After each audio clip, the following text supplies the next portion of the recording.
I'm Aaron Sagers, and this is Talking Strange.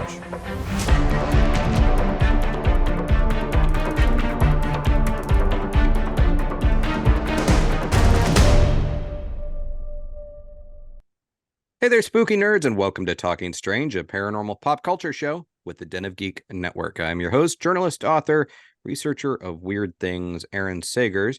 You can also catch me on Paranormal Caught on Camera on Travel Channel and the Max streaming service. And you can catch me on Netflix's 28 Days Haunted, which might come up in this next conversation, actually. But before we get to that, on December 26, 1973, The Exorcist, directed by William Friedkin, based on the book by William Peter Blatty, debuted in theaters. It was released with low expectations, even though it was based on a popular book, but it became a box office hit and radically changed the horror genre as serious and realistic. And it also led to a wave of reports of vomiting in theaters, people having anxiety attacks, people claiming they themselves were possessed by demons. And let's face it, it became a great recruitment tool for the Catholic Church, as well as, for me personally, a boogeyman of all movies in my Catholic childhood upbringing. And in the new book, The Exorcist Effect, Horror, Religion, and Demonic Belief, authors Joseph Laycock and Eric Harrelson explore the ongoing relationship between horror movies and Western religious culture with a focus on the period from 1968 to the modern day through the lens of The Exorcist, which was widely believed to be based on a true story. Now, the book outlines a cycle in which religious beliefs and practices become the basis of films that in turn inspire religious beliefs, practices, and experiences. Drawing on psychology, sociology, and folklore studies, these authors theorize how film informs religious experience and shapes religious culture. So let's go ahead and bring in my guests. He has been with us before and happy to have him back. Joseph Laycock, Associate Professor of Religious Studies at Texas State University, and he has authored several books, and this is his most recent, and happy to have him back. Joe, thanks for being with us today. Oh, thanks for having me. This is great. Yeah. And also joining us is Eric Harrelson, Preservation and Conservation Librarian at Miami University in Oxford, Ohio. He has been the programmer and screenwriting director for the Austin, Texas-based film festival called Other Worlds. Eric, thank you for joining me as well. Absolutely. Thanks for having me.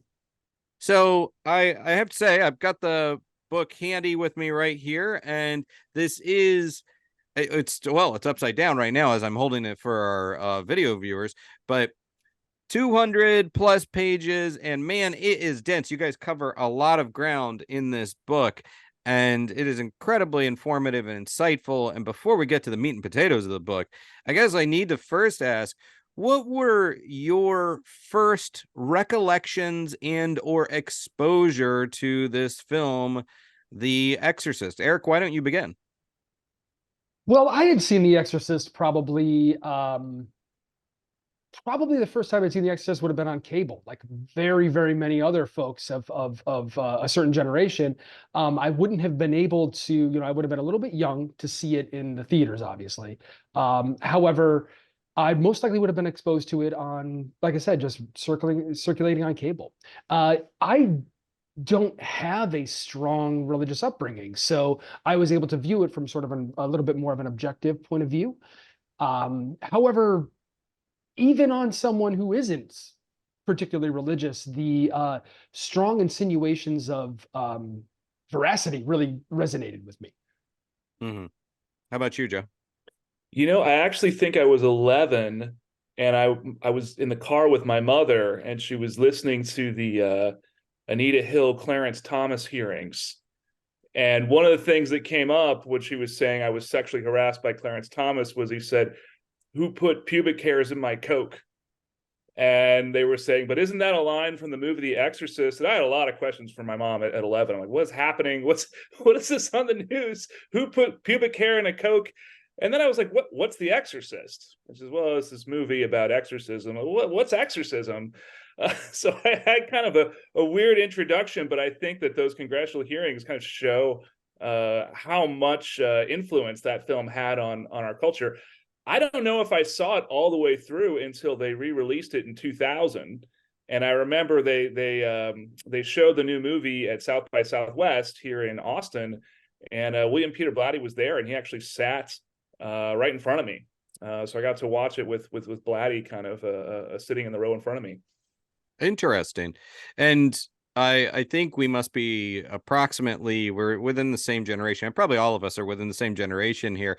But yeah, I do recall those congressional hearings. That's interesting. I did not make the connection between that and The Exorcist at the time, or even now, honestly. I honestly don't even remember that line from The Exorcist. So that must have really that did stick with you. It's in the movie, but yeah, you kind of got to be paying attention to pick it up. Yeah. Do the care of my Coke. When you did, so for me, I think it was sort of through kind of pop culture osmosis. I was more aware of it for a long time before I had actually seen it. Again, it was this boogeyman in my upbringing, and then when I finally saw it, it was interesting because it was, I guess, scary, but it didn't really impact me in the way that perhaps if I had seen it when I was younger, it might have, when it was also a little bit more fresh. When each of you gentlemen did finally see it, did it scare you, or was it just an interesting piece of pop culture that you were taking in, even in 2000 in Joe's case? Joe, why don't you start on that? Yeah, I think for me it was more kind of historic value, right? That I had heard kind of so much about this film. And you know, again, I'm seeing it at South by Southwest. So these are film buffs, right, who have come out for this, who are excited. So for me, it wasn't really scary, but I did still think it was a good film. That these were not kind of cookie cutter characters. It's a slow burn. It lets you kind of have empathy for all these characters and these terrible things are happening to. And a lot of contemporary horror movies don't take the time to do that. Mm-hmm. How about you, Eric? Well, it's interesting to think about context, because you mentioned before, how would that have affected you if you'd had seen it in 1973. It's difficult to say as far as being genuinely scared by a film. Being a child of the 80s and cable, you get kind of overexposed to that sort of thing. However, I think the best way I can describe it is harrowing. It does feel as if it's challenging to get through with what this family is experiencing, and in a way that isn't particularly gory or flashy or full of jump scare type of things. You're really sitting with this family and dealing with what they portray as a very sort of real incident. Mm-hmm. Yeah, yeah, like I think I probably saw snippets of it on cable and whatnot, and it was really in 2000 when I think I was probably in doing my undergrad that I finally saw it, when they introduced this sort of the spider walking scene, right? That was the scene that they reintroduced to it. But and actually I found it fascinating that in of course the book you kind of mentioned that people who have caught these movies on cable, including Rosemary's Baby, start thinking that they had seen more in theaters than they actually had, that these were heavily edited versions of them on cable. And instead, no, it was more the suggestion that you're seeing the demon in Rosemary's Baby, or the demon baby. But I want to stick with you guys for just one more moment, because I want to find out the mission of this book and how you two came to work on it together. And Joe, I know you've written about The Exorcist before, and a lot of ink has been spilled on this movie in, the 50 years since it came out. So why did you guys decide, okay, we want to come together? And yeah, what was the ultimate mission about it? Eric, why don't you begin on that? Well, I think what really stuck with us was the realization. I believe there's I won't be able to quote which poll it was, but there's a poll that tracks the belief in Satan as an actual being, a physical entity, and how that increased post-Exorcist, how it sort of, you can almost see, you hate to say causation, but you can see a sort of trending towards that.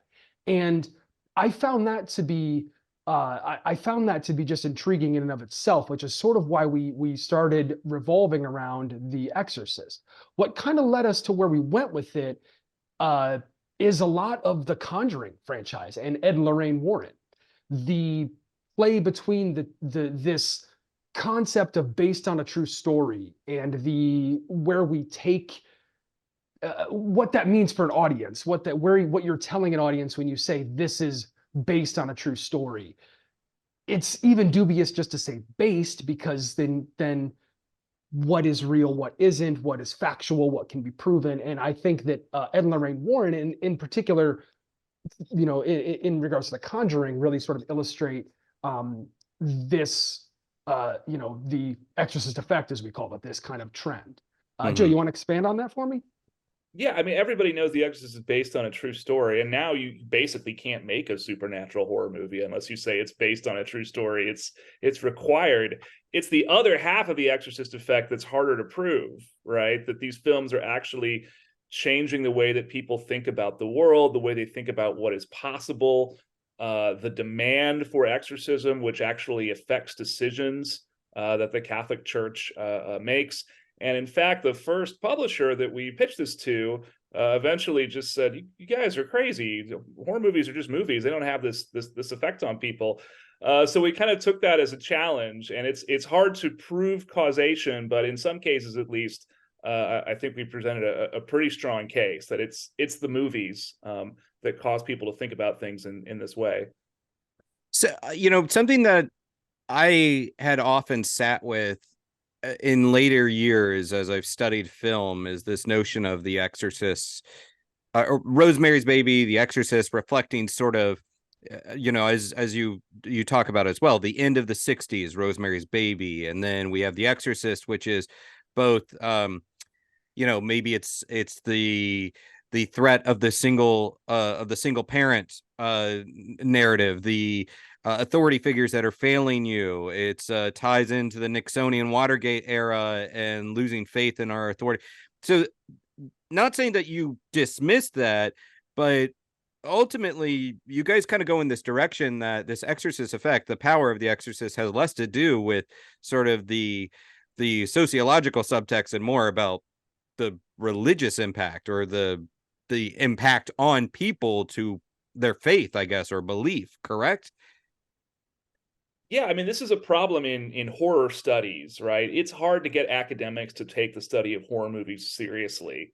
And so one thing that horror studies has traditionally done is they've turned to psychoanalysis, and they said, well, it's really about something else. So with Jaws, which was another kind of hit movie, they said, well, the shark represents communism, right? People are actually scared of communism. And Fidel Castro in Cuba said, oh, the shark obviously represents capitalism. It's hungry. It's eating everything. No, people are scared of sharks. Sharks eat people, right? That's why people were scared of Jaws. And so with The Exorcist, there was a similar move of people saying this is about, some repressed Freudian sexual trauma, or this is about fear of the hippie generation. And Doug Cohen is a religion scholar. He's also an author, and one of our influencers said, people are scared of demons. And Doug Cohen could say, I know that's what's going on because I couldn't watch The Exorcist because I'm too scared of demons. I had to get up and take a breather out in the lobby and then go back in. So I think that more research needs to be done, just taking these movies seriously, right? And people are actually believe in the supernatural, and that's part of what makes these movies successful. Yeah. Yeah, the Jaws line that you referred to in the book, and even Stephen King referring to Jaws, that, oh, well, the shark represents this. It's like, no, all due to respect, Mr. King, the shark represents a big giant freaking shark. And it's and to be fair, that's not to diminish these sort of cultural influences that surround these films. And of course, especially when you talk about a period of time, late 60s, early 70s, there's so much turmoil and so many things happening there. They are, clearly connected. But the reason why we sort of picked out these films is because of that very strong religious tie and how that speaks to people. Religion is unique in the fact that it relies on faith, and it relies on the willingness of the participant to believe in these things. And so when you take a piece of fiction and you center it around that belief, those lines can get very, very blurred. And I think that's kind of why we decided to focus more heavily on the religious aspects of it. Mm-hmm. You write about Rosemary's Baby as, from a pop culture standpoint, sort of the kickoff of what would become the Satanic Panic, even though these elements had existed for centuries prior. Sort of the modern Satanic Panic kicked off through Rosemary's Baby. But Rosemary's Baby was more about it was kind of a win for the bad guys, as far as the suggestion, depending on your interpretation, is that the devil is born, the Antichrist is born into this world, so he wins, right? Whereas The Exorcist is more of a win for the good guys, for God and the side of the holy, and specifically the Catholic Church. This also provided fodder for the Satanic Panic, and the fact that the devil is around every corner. I mean, what else do you view as feeding into the Satanic Panic that other forces saw The Exorcist as, oh, we can work with this. This can be good material for us and for our mission? Joe? I can start. Sure. Yeah. I mean, films are sort of models of things that could actually happen, right? So with Rosemary's Baby, people understood it was just a movie, but the idea that your neighbors who are super sweet and bring you medicine while you're pregnant, or your doctor who's a respected member of the community, could actually be Satanists, that is the beginning of the Satanic Panic. In fact, in the film, Rosemary's husband is doing all of this so he can become an actor. And we could talk about this later, but QAnon homes in on, well, it's Tom Hanks. Tom Hanks is the satanic mastermind behind all of this. Similarly, with The Exorcist, it's focusing less on satanic cults, but there's discussion of the Black Mass. And the book, the novel, actually says, there's something like 100 Black Masses performed every year or something like this. It presents these statistics. And as a reader, you don't really have any way of knowing, where is Blatty's actual research? Where does that end? And where does his kind of own imagination take off? So these laid the groundwork for people to have an idea in their head of what satanic cults all over America would look like. Eric, do you have anything to add? Sure. And if we, if we think about, if we come back to the based on a true story aspects, when you start to see in The Exorcist, you see a demon possession on film, and we're led to believe throughout the marketing, throughout everything else about this film, that these events happened. Maybe not quite to these people, names were changed to protect the innocent, that kind of thing. But the implication is that these events really happened. If demon possession exists, then therefore demons exist. If demons exist, therefore Satan exists. If Satan exists, therefore it's easy to see, or easy to think, that there are Satanist cults trying to bring about the Antichrist. I think there's a connection there to make between why why it's not just, we don't just kind of hone in on Rosemary's Baby. We try to think of these things as holistically, as kind of a trend towards. And as I said before, in particular, the based on a true story part of that trend, I think, can be very influential in people's minds.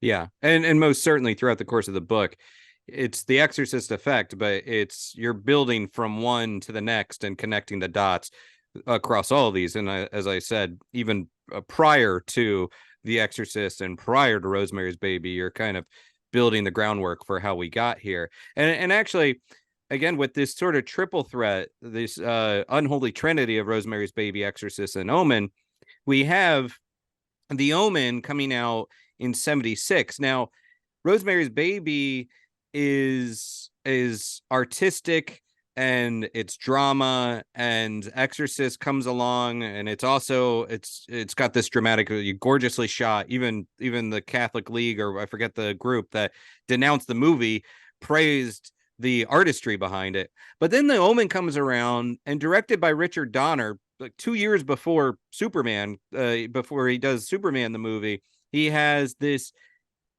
kind of popcorn fare type of movie. It is entertainment, even though it is also scary, and we're talking about another Antichrist.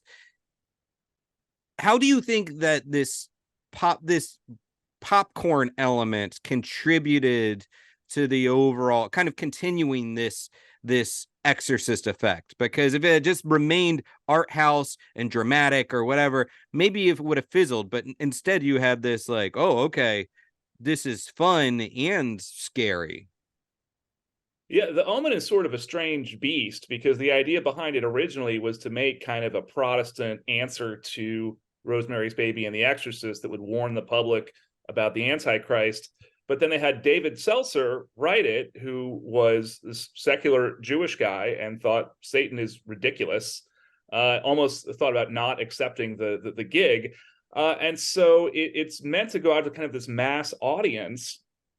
But its effect was serious. So Bible scholars hate the movie The Omen because they just made up Bible verses, right? There's this great verse that's supposed to be from the book of Revelation. If you've ever read the book of Revelation, it's not in rhyme. It's not Dr. Seuss, right? It was written in Greek. But lots of people think that's real. The idea that the Antichrist will be the son of Satan doesn't really have a lot of basis before this film. The obsession with the number 666, which is now a huge part of American culture, is traced to that film. So regardless of the intentions of the filmmakers, this had a profound effect on how Americans think about these biblical ideas, because it's a lot easier to see, like you said, a popcorn movie than to actually pick up the Bible and read it for yourself. In the book, I really got a kick out of the fact that you cite an interview with a colleague of mine, Don Kay, where he's like, I was looking for this quote in Book of Revelations, only realized that you just basically made it up, which also made me think of, I think it's sort of akin to Witchboard, which already the Ouija board had this sort of boogeyman reputation, but Witchboard just added to the lore by creating things whole cloth, rules, Ouijasticians to the legacy, which made it even scarier. Eric, do you think that in your research, do you think there were moments where these three movies, and I'm going to move on from these in a minute, but where these three movies, if they had zigged instead of zagged, then perhaps the legacy would have been diminished or would not have this outsized impact to this day? Is there anything that you can think of with this unholy trinity? I'm not sure. I know what you mean. Do you mean if they didn't, if the interest wasn't so pointed, Well, I for think instance, if maybe Donner on his part hadn't leaned in sort of into the curse notion, would that have neutered the impact somewhat? If these little moments, if the media was not reporting on mass vomiting and Exorcist screening, these things where you're like, this was a moment that just elevated it and kept like projecting it forward. Mm-hmm. I mean, I think you're right. I mean, I do think that these are sort of singular in that they, everything has to be a perfect storm for this kind of stuff to take off. I mean, any film, anything, for it to land the way that it lands, for it to have the influence that it has, it takes, cast it differently, cast one different person in that film, and it's a different movie now. However, I do think that something close to one of these films would have bubbled up to the surface and taken the place. I think that there is enough drive. There was enough drive culturally, enough of it in enough of these types of movies being produced, enough interest in this. So even if The Omen necessarily wasn't the one, I think we would have found something else that would have had the same type of that potentially would have had the same type of impact. Yeah, but if it hadn't been a good product, and then right there, yeah, right yeah. there. If it isn't in some ways, I mean, Rosemary's Baby is a fantastic film. I mean, I love watching that, even regardless of the research potential. You know, it's a great movie. Exorcist as well. I do think that, you know, another good film like that probably would have popped up and probably would have had at least some of the same impact. Yeah.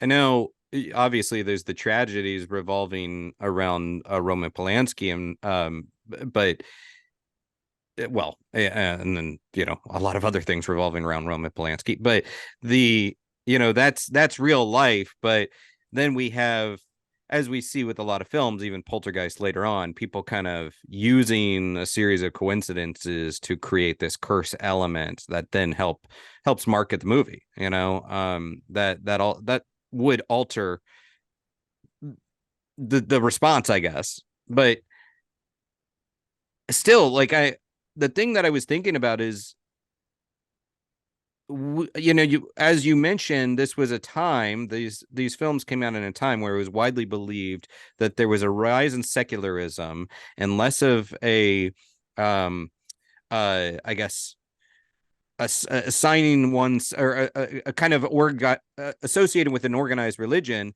But meanwhile, everyone is being impacted by this, it seems like. Why would sort of non-Catholics, non-Christians be susceptible to this kind of movie, even to report possessions after seeing the movie, which is something we, you know, kind of continue to see to this day?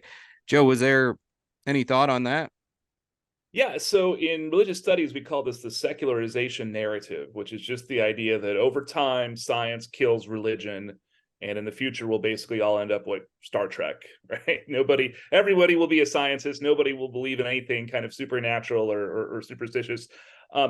Most sociologists today would say this is clearly not true, right? If you just look at a presidential debate in the United States, religion is still clearly huge. The supernatural is probably in some ways bigger than ever, but it's still a commonly believed idea. And in 1970, Gallup poll just asked everyone every year, do you think religion is gaining or losing influence? And in 1970, that was the peak for the 20th century. Everybody said it's definitely losing interest. We're all becoming this kind of rationalistic, materialistic culture. They weren't necessarily happy about it. They weren't necessarily celebrating it. And so part of what these films are doing is it's a kind of public conversation about what's going to happen when there's no church, when there's no one to save us from the demons, right? There was a very famous Time magazine cover asking, is God dead? And you can spot that cover in Rosemary's Baby. And it's red font on a black background, which was also used in The Exorcist and in the marquee for the Omen. What's interesting is we found that even people who were not Christian kind of got on this bandwagon. So, for example, we found interviews with Wiccans saying, well, you know, the supernatural is real, and we don't really have much defense against it because we're in such a scientific society. And they were giving advice like, well, if you go see The Exorcist, you know, you should probably smudge yourself with sage first, or you should bring some jade with you. Or they were using these kinds of pagan spiritual defenses. So it wasn't just Christians. Other people had these kind of concerns at the time as well. Mm-hmm.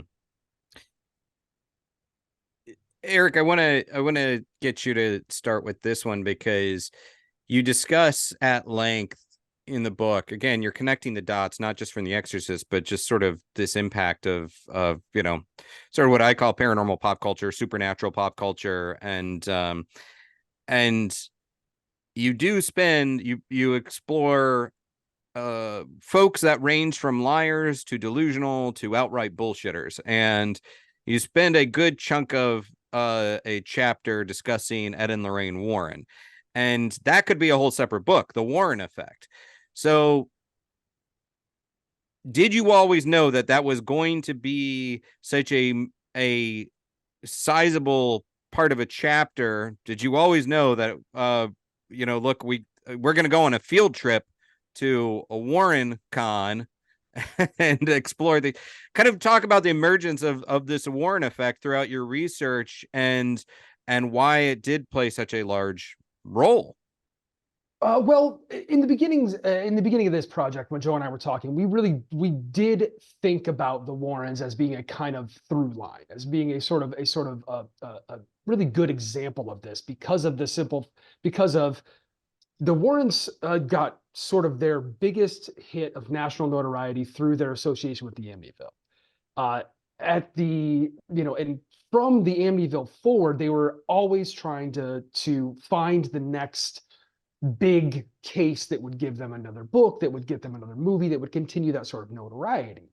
And so they also heavily reference The Exorcist and sort of use The Exorcist as a blueprint. Because now we move fast forward to, I believe, what is it, 2016, when The Conjuring comes out. We've got 2013. I'm sorry. Yeah, thank you. 2013, when The Conjuring comes out, we have this film that's based on these paranormal researchers, demonologist, and light trance clairvoyant that were in turn influenced by other films. So we always kind of knew there would be a Warren, like a strong connection to the Warrens, and in particular the Conjuring films, when we began our research with it. Did we know, how much? I mean, I can't say we knew how much we would learn about the Warrens and everything that they've done. I mean, there's so many different, they have numerous different books, and we did find quite a lot of very interesting and, some may say, upsetting things about the Warrens, or whatever we might want to think. I mean, but to kind of come back to the core of it, we did always know they would be a strong feature of the book. Yeah, and Joe, I want you to pick up on that, because like it's fascinating, because you have characters like Hans Holzer and Ed and Lorraine Warren that became rock stars of sort of the paranormal, as far as they were doing late night talk show appearances. And of course, in the wake of, as Eric said, Amityville, they were getting a lot of attention. And they kind of continued through decades, really, of getting that attention. But then it seemed like they were kind of dipping away a little bit. And then we have this emergence of paranormal reality TV. Certainly not the first time we've seen paranormal investigations on TV, but it really kind of exploded in the 2004, 2005 time. And with that, you have, even though Ed Warren at that point was passing away, you have Lorraine Warren emerge in the TV show Paranormal State, and then that kind of builds this interest in them again. And then we have The Conjuring in 2013. So do you think, like, if perhaps they had not come along, or perhaps I guess, was there a moment where you think this stuff would have faded away and they kind of kept it going and then enjoyed that resurgence? Are these little moments in culture where you think, oh, this kept the wave going? Yeah, absolutely. I mean, the Warrens were in this weird moment where, after The Exorcist, everybody wanted a Catholic exorcism and they couldn't get one. The church was not giving them. So the Warrens were sort of there to fill this void in the market. And they said, well, we can have Lorraine look for demons in your house with her powers, and Ed is a demonologist. He can diagnose why this is happening. And then maybe we can find a priest for you. We can find a priest to do a kind of under the table exorcism, or we can bend the rules and things like that. And I think, they affected American culture in all kinds of ways. This idea of this sort of duo roaming the country, fighting demons. I mean, this is the X-Files. This is Supernatural. And just the idea that a paranormal investigator is an occupation that you can earn a living at. I have students come in probably once a semester saying, I want to be a demonologist. What classes should I take? Right. And I have to tell them, well, look at what Ed Warren said, right? Nobody can teach you how to be a demonologist. You've got to be a self-taught. So yeah, I think if it weren't for the Warrens, that landscape in both media and kind of contemporary paranormal culture would probably be quite different. Yeah, I must say that when I encounter a lot of people that are self-proclaimed demonologists, I'm like, oh, where'd you go to demonology school? Where'd you acquire your degree? Although, Joe, I would say for you, on your you actually could tout that if you want on your business card, because you wrote a book about exorcism. So Yeah, I think there's enough people running around with demonologist on their business card. I don't need to add to that. Yeah. are I mean, even though nothing is really happening in a vacuum, and when you look at movements like spiritualism, it does seem like there is these traumas, these global or national traumas that give way to a renewed interest in spiritualism, whether it's American Civil War, World War One. I mean, I think that even like 9/11 kind of gave way to a neo-spiritualism, and that's kind of how we got to the sort of the paranormal investigation TV shows. Um, do you see that there's outside of the films these moments where, okay, I'm going to be able to predict that there's going to be another renewed interest in sort of demon exorcism possession based movies? Eric, do you have any thoughts on that one? It's hard to kind of say, but I do definitely agree with you. The fact that nothing occurs in a vacuum. I mean, there's all sorts of influences that that lead people to these types of beliefs. But I think something that and Ed and Lorraine Warren are kind of a piece of this, a component of this too.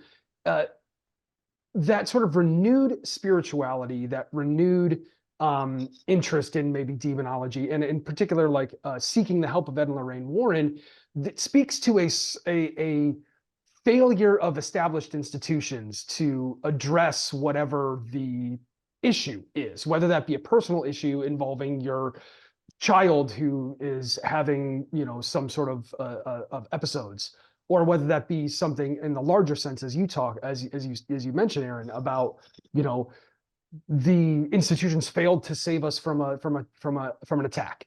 The terrorists failed, or the structures failed to stop World War One. So I don't know if it's necessarily a predictor, but I think that there is a something to be said for a widespread trauma that does kind of lead there. Mm-hmm. Joe? Yeah, well, one thing a lot of people don't know is that in the 1960s, the Catholic Church was called Vatican II, where they stopped doing Mass in Latin and they got rid of a lot of these old traditions. And in some ways, this was good. The church became much more progressive. But a lot of people in America, and includes the Warrens, basically felt you ruined our religion. you ruined everything that made Catholicism great. And so a lot of these horror movies dealing with exorcism became a site where that kind of grievance played out. These movies spoke to people who were upset about the changes of Vatican II. So that's a very specific historical circumstance. Sociologists have noted that accusations of demonic possession and witchcraft, witch burning, tend to coincide with periods of very rapid change in a society. So the golden age of witch hunting in Europe was actually after the Protestant Reformation, right? And people are asking, who's the rightful king anymore, right? What's the right church? And where those questions peak is when you get people begin accusing their neighbors of being part of some dark conspiracy. I think we saw a kind of similar moment in the 1970s, is also remembered as a decade of kind of mistrust of our institutions. And I see that again right now. I mean, now we have America seriously debating who won the 2020 presidential election, right? Things have changed very rapidly. And so in some ways, it is not so surprising that we are seeing things like QAnon and Pizzagate and so forth. And I think horror movies are always a kind of public conversation about those kinds of anxieties and rumors. Yeah, and I mean, to that point, you both do discuss QAnon and Pizzagate in the book, and yeah, it's and Joe, I think we've discussed this before. It's the satanic panic. Did it ever really end, or is it just evolved? And is it, in your opinions, is it stronger, more nefarious now? If so, why? Why not? Eric, do you want to begin with that? Well, I would tend to agree with you, and Joe and I also do believe that hasn't really ever been a sort of end. There's been a kind of an ebb and a flow. And as we spoke before, through during periods of rapid change, social turmoil, people tend to want to assign their how do I say this? They want to assign a fault to an outside entity that they can wholly blame and not have to indulge any sort of conversation about their particular input, right? It's a cut and dry thing. It's Satanism. That's what's bad. That's what's making everything happen. It's very clear and it's very comfortable for them to be able to say that. And I think, as we get into this later era, this later era, we are seeing a lot of that social turmoil and a lot of that, as I said, mistrust of the original institutions, and then sort of a floundering of belief systems, and this possible collapse of what they had thought were truths that would always be upheld, that they have to find something to blame for that. As far as increasing, I mean, we definitely see a lot more. If we're talking politically and we're talking the United States, we see a lot more aggressively Christian type of motivations in lawmaking and in our sort of day-to-day governance. So, I mean, it's hard to say, but I think I definitely don't think it ever went anywhere. I definitely think it's still with us. It's one thing to have to other groups, or to have Tipper Gore talking about heavy metal music, but now when we have actual legislators talking about these things, the threats of witchcraft and Satanism in the halls of Congress, it kind of expands the scope in a very scary and dangerous way, in my opinion. Or am I misreading this, Joe? Yeah, I mean, the satanic panic has changed. So, for example, Kenneth Lanning was an FBI agent in charge of child pornography rings. When people first came to him and said, I have repressed memories of being tortured by a satanic cult, he took those really seriously, right? And tried to find out who the satanic cult was. So there's not that same kind of credulity. If you go to the FBI now and say, I have repressed memories, they're going to be skeptical. They're going to want some sort of evidence. Or if you say the daycare center that I dropped my child off in has tunnels underneath it where Satanists hold torture sessions, the police are going to be skeptical of that. Law enforcement was skeptical of that. But the public is just as credulous as ever. And I think what's really changed is it's been weaponized, right? Including things like Russia has said, well, we have to invade the Ukraine because it's full of Satanists. Right. And some people have said, I don't think that Putin is claiming that to convince the Russian people to do this. I think he's doing that to convince Americans to vote differently, to not give weapons to the Ukraine. So satanic panic has literally become an item of international policy in the 21st century. So, yeah, I would love to think that it was just sort of some relic of the 1980s, like, slap bracelets or something. But that's simply not the case. It's a major social and political force today. I don't really know that. I'm looking out at the landscape, and I'm seeing a lot of people that are seemingly expressing interest in what would previously be called alternative religions. I guess they still are, Wicca and whatnot, as well as just the kind of the vaguely defined spiritual element or witch talk. Social media is glommed on to casting spells and manifesting things. And then, I see there's an interest beyond just ghosts and demons, people fascinated with folklore or, house elves or things, things out there that have been talked about for a long time, but it seems like there's this renewed interest in it. So does that play into it at all? I mean, because maybe I'm an optimist. I like to think that it's a vocal minority of people that are still kind of railing against saying Satan is in your homes and possessions can happen at any moment. And meanwhile, I would like to think that most people are just kind of trying to expand their ideas of what's out there in a kind of semi-positive way. But am I just delusional in this? I mean, is what's happening on social media not reflective of the actual kind of temperature of the room? Either one of you can jump in on that, because I don't even know if that was a fully formed question. It's just sort of me off the top of my head. Yeah, I mean, one great insight from horror studies is that most horror fans don't like horror movies because they just want to see terrible things happen to people.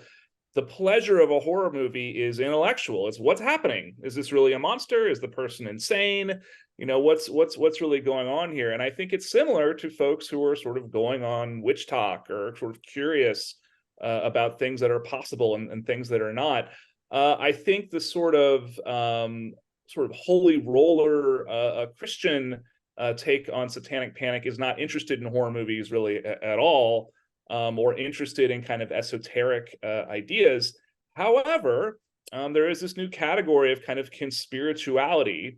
So just because you're interested in kind of esoteric or new age concepts, you can still find yourself in this place of, we've got to go get the Luciferians, right? If anyone is watching the Love Has Won documentary right now, all the happy New Agers in Love Has Won were all big QAnon fans too.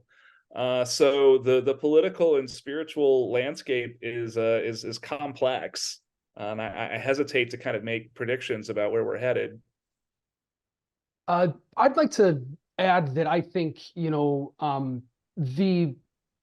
think existentialism is fundamental to human existence. I think we have done and will always do wonder about our place in the world, our connection to it, our connection to the universe. I think it's very, very natural for all of us to sort of seek some sort of at least exploration of that, or answers. When Joe talked about weaponization, that's when you start to see the institutions, or not even necessarily institutions, fringe individuals who will prey upon that desire and feed people's desire to learn about their existence, learn about these things, explore that spirituality, and begin to color that in a very specific way, leading them towards a conclusion. It doesn't start with the earth is hollow and full of reptilians who are also funding the satanic baby-eating cult in the bottom of a pizza place. It doesn't start there. It starts with, my mom just died, and I'm feeling very, very sad about it, and I'm wondering about my place continuing in the world. And I think that, with the advent of social media, as you mentioned, and sort of the access to information that we have, the ability to connect with people, there is a lot more opportunity or risk even of falling into some of these less than genuine organizations. Well, on that note, though, I mean, when someone passes away and you're seeking answers, what does it all mean? My mom just passed away, or I've just gotten this horrible health diagnosis. What happens now? Those are pondering questions, and maybe there's sadness, and maybe there's anger, but that seems like they're very different than the kind of anger that may have resulted in the formation of like a QAnon, which is, I'm disillusioned. This government doesn't represent me. I have a candidate that is speaking to my anger and saying he's going to be the warrior for me. And in some way you can kind of connect that to the anger and disillusionment post Watergate, right? That my institutions have failed me. So is anger, I guess anger and fear is a great motivator, but is that kind of like a different kind of existential motivator than just the sadness of like what happened to my mom after she passed away? I mean, I think they kind of work together. I think it's sort of when you're feeling those questions about what happens now when you get that diagnosis or you've had that trauma, you start to probe outward with those existentialist thoughts, and you're thinking about you may be thinking about your institutions. Why didn't the hospital tell us earlier? And then you start to increment by increment. That's what it's not just it's not just a direct connection. It's always kind of a growth and a leading towards that. And I think that a lot of people don't don't aren't able to process those feelings in a healthy way and begin to turn those into anger towards an institution or anger towards a particular group of people or wherever it may lead, which I think contributes to interest in conspiratorial thinking and then in turn, QAnon and things of that nature. I guess to perhaps quote a sage, in the words of Yoda, what is it? Fear leads to anger, anger leads to hate, hate leads to suffering, right? I don't know if that's kind of what you're saying, but Yeah, exactly. Yeah, and we are certainly not the first people to think of things like yeah. this. We are certainly not the first authors or scholars to study this type of effect. Well, and the book is certainly, I think it's definitely worth noting that the book is not an indictment or judgment against horror movie fans. In fact, you very much make certain to stipulate that this is not the horror movie fan that's walking away for the most part thinking that they are possessed or getting caught up in some sort of panic. With that said, I was curious, and Joe, maybe you could take this. Like, I've spent a lot of time at horror movie horror conventions, and I love horror movies, and I also find that with that fandom, there's the fun connected with it. And I'm going to just hold up on screen. There is an action figure, a Reagan action figure. For those of you that are just listening to this, it's a glow in the dark Reagan, and from The Exorcist, and that's fun, and seeing people dressing up as Damien for Halloween, it's fun. So how does the fun element kind of factor within the legacy of these films? Does it add power to sort of the panic element of it, or does that actually reduce it? Yeah, I mean, it's easy to lose sight of the fact that these are movies. They are meant to be entertainment. They are meant to be fun. Right, at the end of the day, they were not originally intended as some sort of powerful political statement. And I think that horror fans have a kind of a kinship with each other because a lot of people just don't get this. A lot of people would just say, I don't watch those movies, or even those movies should not be allowed. They should be censored. So you do have a kind of community built around these films. The communities like to celebrate themselves, right? They like to have some kind of connection beyond just watching the film. So this is where you get fandom. This is where you get cosplay. This is where you get collectibles and things like that. And I see that kind of not exactly a religious community, but something maybe with some similarities to one, kind of devising rituals to kind of celebrate itself. Mm-hmm. Once again, I guess, I mean, you referenced Jediism in the book, but yes, Jediism and sort of the pseudo religious kind of formation that comes out of pop culture. Although, and I don't know if you guys mentioned, I don't recall seeing Repossessed, the Leslie Nielsen movie, mentioned in the book. So I have to ask, what's the Repossessed effect? Yeah, I don't remember the last time I've seen Repossessed. But yeah, that could be an oversight. We'll have to do a second edition. So when I was speaking to some friends about the book and preparing for this interview, one thing that was told to me that it was said on more than one occasion was that, I was terrified of The Exorcist growing up. It was this movie that loomed large. And I'm like, yeah, okay, yeah, me too. I agree. And then they said, but I saw it in 2000, the re-release, and I was surrounded by people who had not seen it, and they were laughing, they were giggling. It didn't have that same impact. So do you think that if it was released in its, originally in its pure form in 2023, it's hard to, predict on this kind of thing, but would it still have that impact? I think probably. Yeah. I think probably not. We knew there were even people as this was happening who were saying this is psychological priming. You had that reaction because you had to stand in line for 2 hours with other people who were excited and nervous, and you were all told everybody who sees this vomits, everybody who sees this passes out. The other thing that people forget is that originally The Exorcist was only released in art house theaters, and frankly, it was because low income people of color began coming to the art house theaters to see the movie. And they said, these are not the type of clientele that we like here because of attitudes in the 70s. So then they released it everywhere. So the film was kind of discovered. It had a kind of mystique about it. And today you don't see that, right? Today, if Warner Brothers puts out a horror movie, it's just everywhere. It's available for streaming instantly. So yeah, I think probably The Exorcist in 1973 had a mystique similar to a film like The Blair Witch Project in 1999, but wouldn't be comparable to like another big budget Warner Brothers movie today. Yeah, you even reference someone, cite someone in the book that said at that time in 1973, well, if I go see this movie and I don't get sick, I'm going to want my money back. I'm going to feel cheated on this.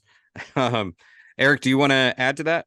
Yeah, absolutely. The other side of that is just the fact that because The Exorcist was so influential, audiences in 2023 have seen it, even if they haven't seen it. You've seen frames from it, you've seen shots, you've seen the references.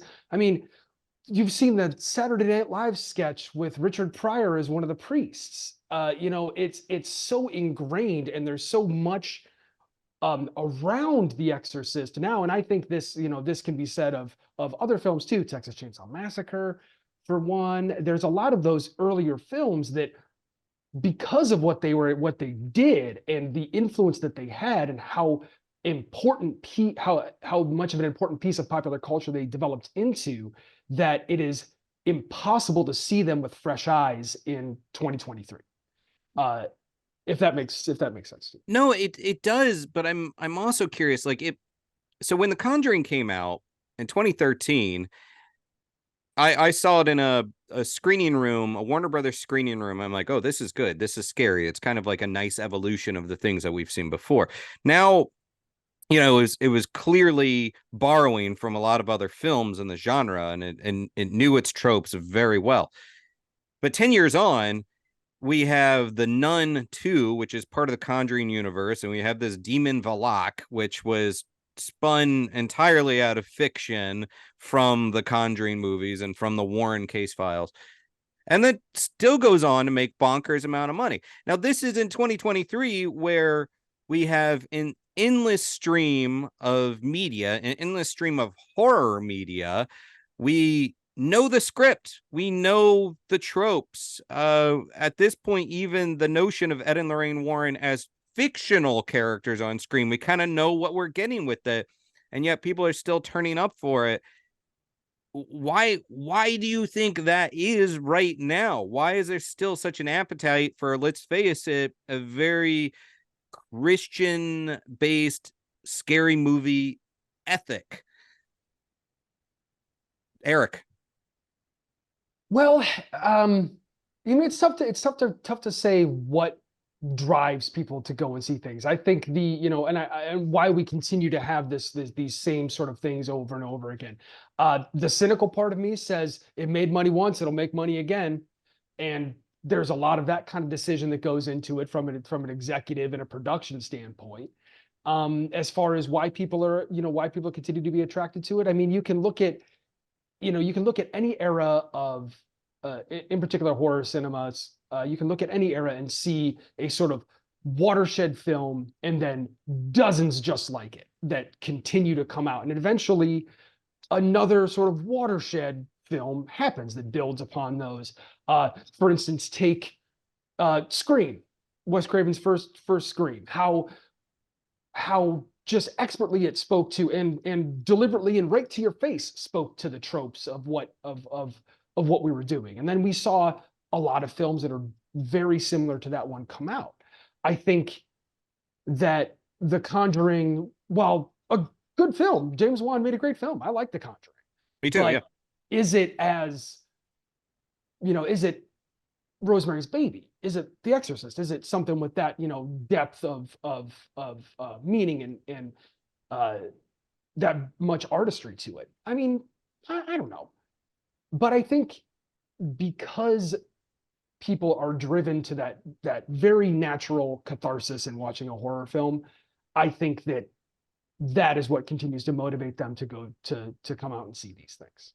So would you say that, I mean, again, it's a game of prediction, but are you saying that it's unlikely that you're going to be writing 50 years or 40 years from now, the Conjuring effect, and that the Conjuring would have had the same impact as the Exorcist did 50 years ago? Yeah, I think that we probably won't be revisiting something like The Conjuring. What I think, again, predicting, who knows? Right. I think we're going to be revisiting something like the films of Ari Aster, or geez, now I can't get the name while we're here, but Midsummer. You guys talk yeah, about folk horror and Midsummer, and then the Witch, or yeah. we also have Hereditary in there. There's like those type of films, I think, are in a sort of playing in a space that isn't so covered the way that something like The Conjuring is. I think that there's more of a chance of us of looking back on those films and seeing a sort of cultural touchstone, a cultural moment. Yeah.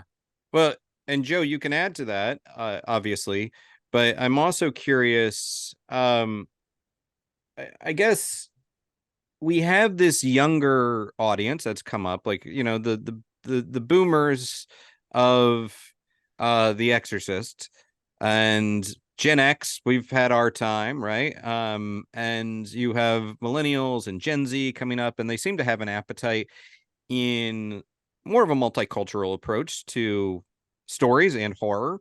And we see movies about Jen or other kind of entities or phenomena from around the world.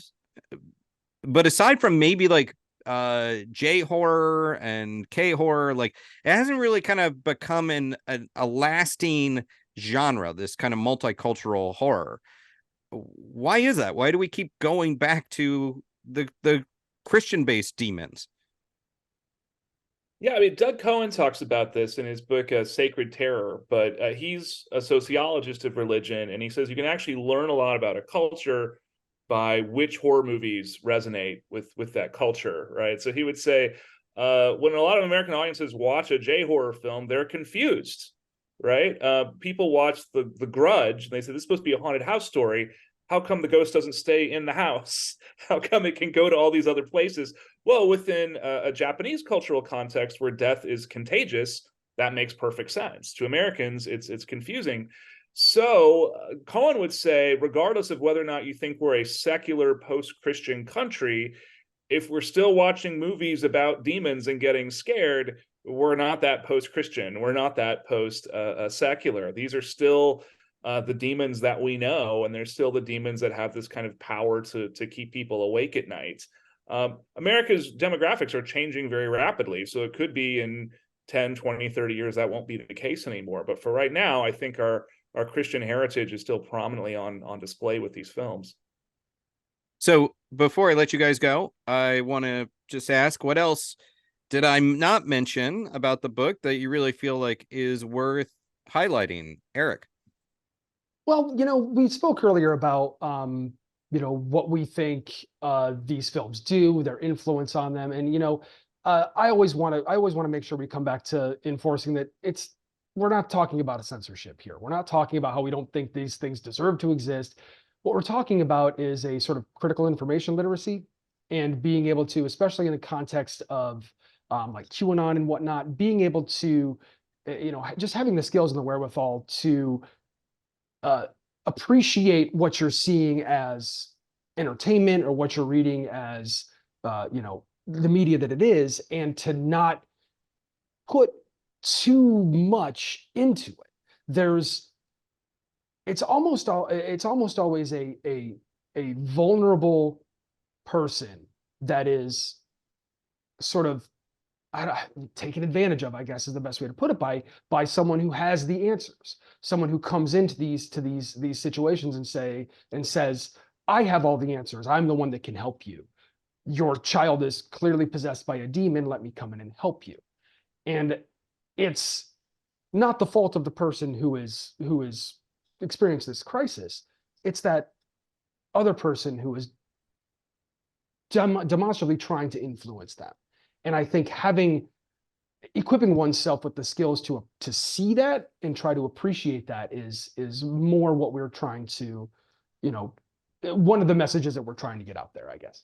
In a way, that kind of mimics a bit of the plot of The Exorcist itself, that you have Chris, something's going on with their kid, is trying to figure out what it is, and the authorities are not giving her information, so she finds help where she can. And by extension, sort of the rise of the popularity of the Warrens, that they were not getting, even through the church, the support that they needed, so they found someone that would say, hey, you can trust me, I'll help you. But with that comes the possibility that you listen to the wrong people and the people that are going to sell you the Brooklyn Bridge. I mean, I wouldn't be so critical of the Warrens in particular, if we're to use them, if it seemed like they were helping these families more than they really did. If it was a sort of net good, whatever. It helped. You came into a place, you were able to help somebody. All the parties involved were happy about it, but that rarely seems to be the case with the incidents that the Warrens worked on, I guess. It is tricky. And I mean, obviously, like I full disclosure, I mean, like, I've because of the work I've done, I have been connected with them. I met Lorraine Warren, and then I did the 28 Days Haunted show. So I grapple with sort of their legacy as well and how it all fits. And even with like the 28 days thing, I know you guys talked about it in the book, the Amityville, how long the Lutzes stayed in the house. It's also, I think, interestingly enough, there's another 28 connection with them, but I just kind of justify it from paranormal investigators have always been trying to stay longer, as long as they can, in a location, but sorry for that tangent. But Joe, you want to pick up from that as well? Anything you'd like to contribute? Yeah, I mean, the Warrens are very polarizing figures, and we tried our best to just let the facts speak for themselves. So if you think we were too harsh or too generous with them, we apologize. But we also, I want to highlight the research that we did for this book, because we didn't want someone to get a book like this and just see information about the Warrens that they could find from Wikipedia. So we really found some deep archival resources with things like letters from Lorraine Warren, communications from their agents, communications with Gerald Brittle, who wrote The Demonologist. And we also interviewed people who knew the Warrens. We even interviewed Jerry Sulfan, who was a paranormal investigator who's actually mentioned in the book, The Amityville Horror. So we hope that people who are already fans of this information will still find something new in our book that maybe they didn't know before.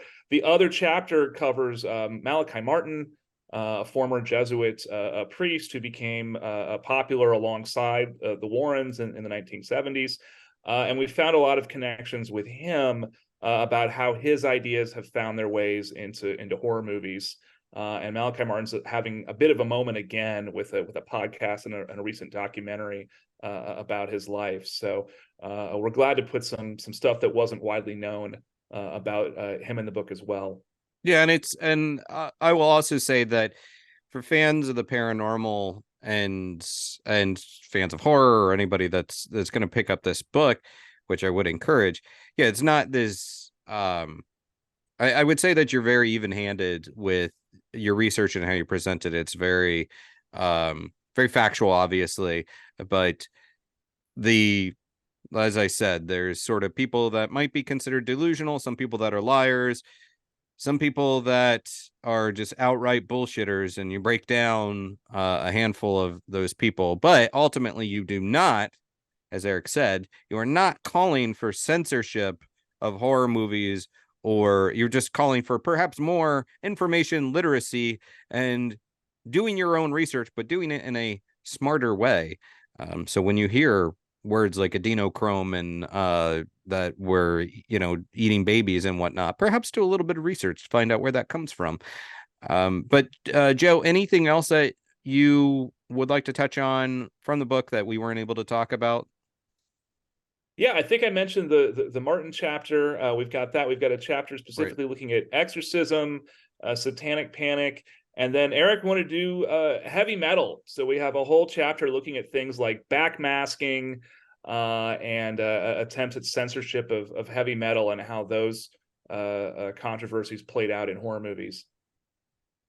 Very good. Yeah, the book is just incredibly researched, and it is, like I said, it's 200 plus pages, but man, it is, you put a lot in there, and I'm appreciative for it. What are you guys going to do on December 26th, 1973 or 2023 to celebrate the 50th anniversary of The Exorcist? Are we going to be doing any kind of live watches of the movie? You guys going to be doing any screenings? Well, it's the day after Christmas. I'm going to be with my in-laws. Actually, yeah, maybe I will try to make all of my in-laws watch The Exorcist with me. I think that would be a great way to spend the day. Eric? Well, as far as the December 26th goes, yeah, it's the day after the holiday. I'll be visiting with my family, with my folks and my sister. However, in the lead up to that, Joe and I both we have a couple appearances in Austin, Texas, if anybody happens to be in that area. The first one is December 15th, that Friday, and that is at the Glass Coffin in Austin, Texas. And our second appearance is on that Sunday, the 17th, and that's at the Curio Arcanum. Is that correct, Joe? Yeah, in South Austin. Mm-hmm. Very cool. Well, I know the Glass Coffin. That's a great location and a great place to show up, get some cool spooky stuff, and get your book signed. So I really just appreciate you guys for joining me, Joe, Eric. Again, this was. I felt like I knew a lot about this topic and about these films, and there's so much more that is covered in this book. I really think that even for fans of horror, pick this up. They're going to learn a lot from the Exorcist Effect. So I really appreciate your time, guys. And my guests are authors Joseph Laycock and Eric Harrelson, and the book is The Exorcist Effect: Horror, Religion, and Demonic Belief, and it is available now. I'm Aaron Sagers, and this has been Talking Strange.